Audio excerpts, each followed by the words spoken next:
મારું નામ જયંતિલાલ પોપટભાઈ બારૈયા. જયંતિભાઈ, શું ઘટના બની હતી?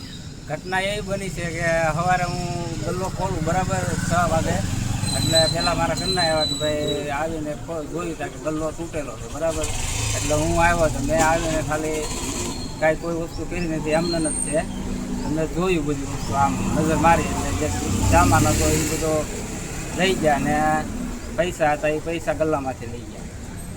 જયંતિભાઈ, તમે છેલ્લા ઘણા વર્ષોથી બીમારીથી લડી રહ્યા છો અને એ બાબતે તમે શું કહેવા માંગો છો અને તમારે ઘરે કેટલી દીકરીઓ છે? મારે હું છેલ્લા 3 વર્ષથી મારા દ્વારા કેન્સર આંતરડાનું ઓપરેશન કરાવેલું બરાબર.